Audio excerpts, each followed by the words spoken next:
Hello everybody. This is Laszlo back again about the raised garden and the hoop house building, and I'm here to continue the second video explaining how I did it and the steps to take to do it. And we're going to continue right now, and we'll turn this over to the pictures that I'm going to show you and walk you through what I've done.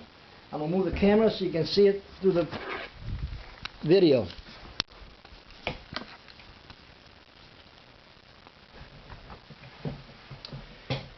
What you're looking at here is, I left off last time I was talking about getting Dakota peat from North Dakota. Well, this is what it looks like after I dumped it off the truck. It's a very rich looking peat. It's just in your hands. It's like I cannot explain it. It's like it falls apart in your hand. It's very nice material. It's very rich and it's dark. You can see it. It's really cool. And I just so y'all know, this is organic. And it has been certified by it's OMRI certified, and I'll show you that right now. So you get a, here we go. There it is right there, Dakota peat, and it's OMRI listed. So it's very good fine peat. Instead of using Canadian sphagnum peat, I was using this. This is what I'm using. And there's a picture of it. Okay, now let's continue now. So anyway, I started to build the foundation of the raised garden, and first of all this is the spot I did it on. This is the spot I picked, and it's going practically from east to west is where it's going right here from up here. That's east right here, and going west right here this way, and that's north right here, and that's south. So it's a good spot for it, and I cleared all the trees back here, so it's all clear now.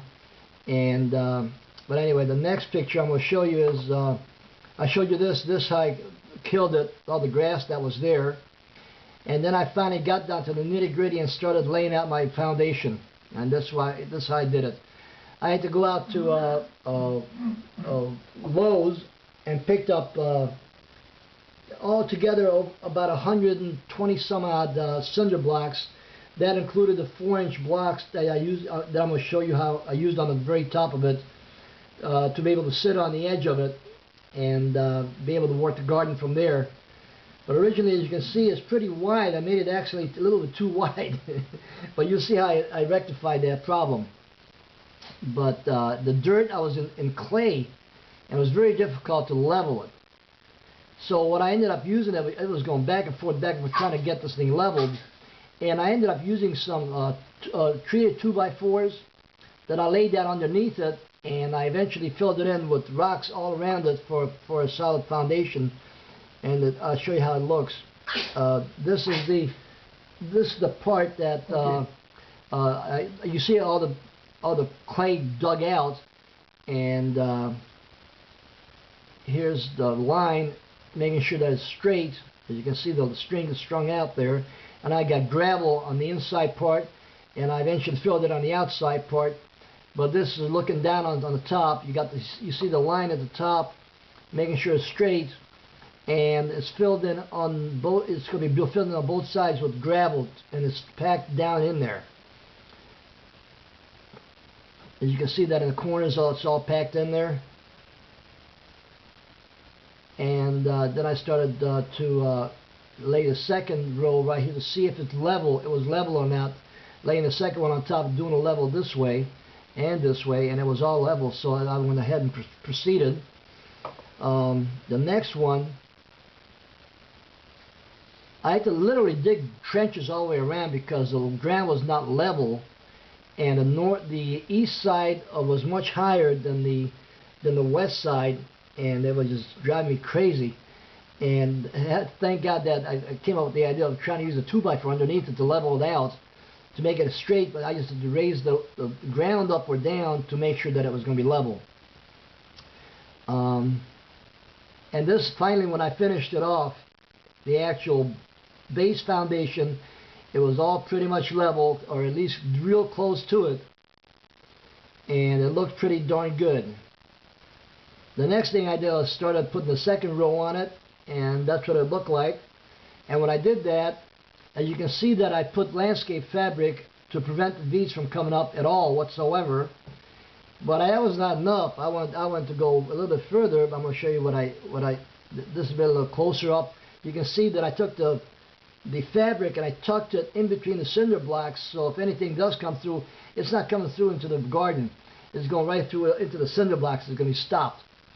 But next, what I'm going to show you is I did on top of that, I put cardboard boxes and filled it in with some more bags from the grocery store. And then on top of that, I've ended up putting 10 inches of gravel. And that's basically for a good, you want to have a good drainage for the water to go.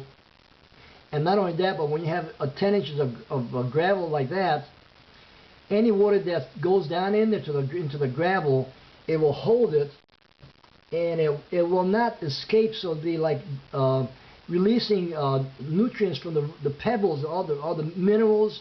It'll be all I washed out, whatever you want to work it, whatever you want to call it. It helps moisten the ground from the bottom up also, with the minerals included. So that's pretty neat. I thought someone told me that. I didn't even know what I was doing, but they said this is a great idea the way you did it.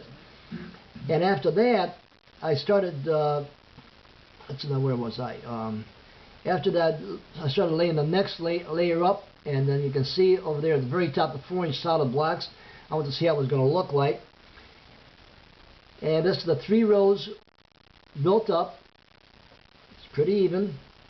And then what I did was, before I put the 4-inch blocks on there, those black plastic bags, well, not bags, but plastic, the roll of plastic that I used to kill the weeds, the grass and all, I took that and cut it up, and I used it as a liner inside, and I tucked it underneath the top layer of the 4-inch block, so the water will not penetrate the cinder blocks and be sucked into it.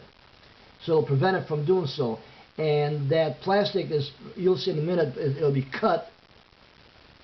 It's cut and tucked in there, so it's not really under the plants, it's to the side. Then after that, what I did was I took it, well, I had to mix all this material, all the compost. You got mushroom compost right here on the side, on the right. You got black cow manure, chicken manure. You got black worm castings, organic humus, and vermiculite right here at the end. And then the peat in the back that I showed you earlier. So I mixed all that together, and the final product of the mixture it looks like this. And let me see here. I'm going to show you close up for you so you can look at what I'm talking about here. Vermiculite on the left, organic humus, black worm castings, and a chicken manure, black cow manure, and mushroom compost. And this is what it looks like when it's filled in. It's very rich looking. It's unbelievable, and it looks great. And then after doing that, I had to put hay down around it because the weather was so rainy here and there. It got muddy, so it helps to have some hay to put down so you don't slip and slide on mud, because there was nothing left. Remember, I killed all the grass and everything. And at this point, I was ready to put the foundation down for the hoop house, which is this right here. I just laid out the wood.